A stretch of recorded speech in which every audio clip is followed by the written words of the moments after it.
undergoing rehabilitation program. These words have haunted Chelsea fans for over 12 months. The Blues have had over 25 different players injured this season, with the likes of Reece James, Wesley Fofana and Christopher Nkunku barely touching the pitch. And in a season without European football, where Chelsea mainly just play once a week, it's left many wondering, why do Chelsea have so many injuries? To answer this, we have to go back to 2022.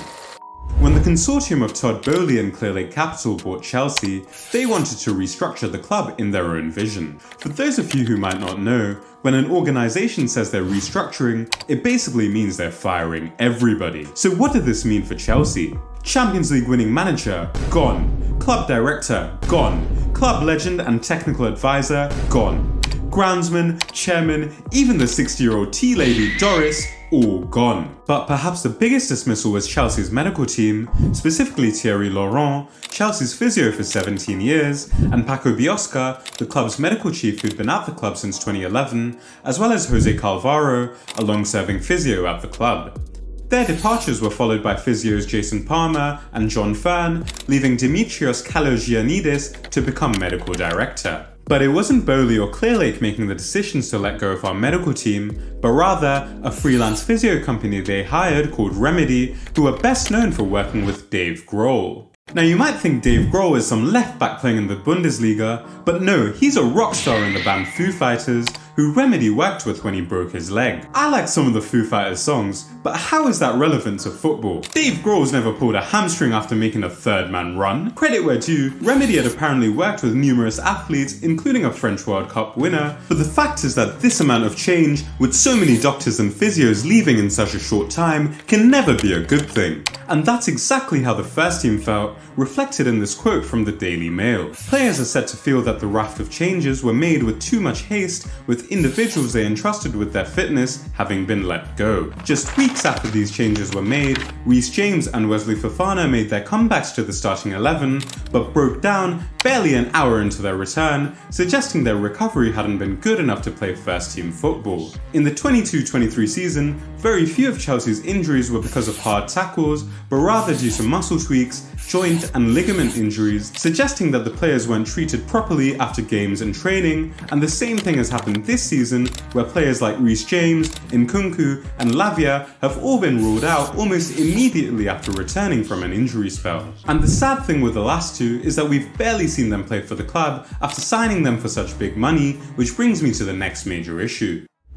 Why are we signing all these injury-prone players? Chelsea have spent nearly £200 million on players like Nkunku, who missed 21 games for Leipzig last season, Lavia, who missed 10 games with a hamstring injury for Southampton and who we signed injured, and Wesley Fofana, who we signed a season after suffering a career-changing injury at Leicester. And because these players are unavailable, the knock-on effect is that we have to keep playing guys like Caicedo and Enzo, who have been destroyed by the amount of football they've played this season, especially the Argentinian, who's played the majority of his games with a hernia. Overplaying young players without resting them can completely change the trajectory of a young player's career, as we've seen recently with players like Mount and Rashford, who look completely burnt out in their mid-20s. If your football project's all about developing these young players, you have to give them adequate cover or face the consequences of them slowly breaking down. But when it comes to rotation, there's one more culprit that we have to address. I think Mauricio Pochettino has the hardest job in football. He's managing players we signed for hundreds of millions, but many of whom aren't currently close to being worth what we spent on them. There have been so many issues with our squad building since the change of ownership, but despite these things, Poch could have made his life a lot easier. Look at our fullback situation. We played Levi Colwill out of position for so long when Cucurella and Chilwell were both out, but we had Ian Maatsen, a potential Champions League winner, more than capable of doing a job. Malo Gusto has been overplayed so much this season, but has only spent time out of the squad when he's been injured, and even then, we've relied on centre-backs like Dizazi and Gilchrist to play there, instead of looking into our academy. And that's another thing. We could have looked into our academy a bit more this season. Caicedo, Enzo and Gallagher have been completely overused this season, and surely someone like Keanu Dyer or Michael Golding could play a few minutes against Everton when we're 6-0 up, or in our cup games. But then again, when it comes to rotation, can you really blame Pochettino for not trusting the kids when his billion-pound older kids barely scrape through games? A lot of people talk about Pochettino's training methods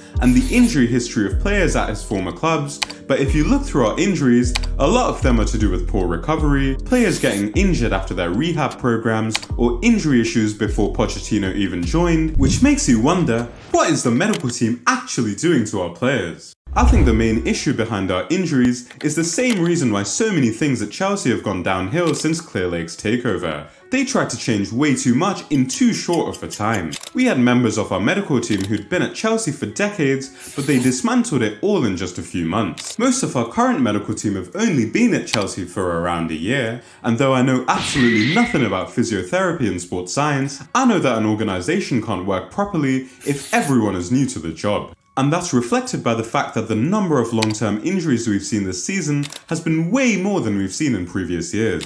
James, Nkunku, Lavia and Fofana all ruled out for most of the season, and the injuries to Rob Sanchez, Ugochukwu, Kowo and Chukwuemeka were only meant to be a few weeks, but they've been out for ages. For each of these players, the injuries they've had have been the longest spells they've missed in their careers, so this can't just be a coincidence. And again, with so many new players out injured, where was the due diligence from the directors when signing them? And until we figure out the injury situation, it'll be Chelsea Football Club continuing its own rehabilitation programme.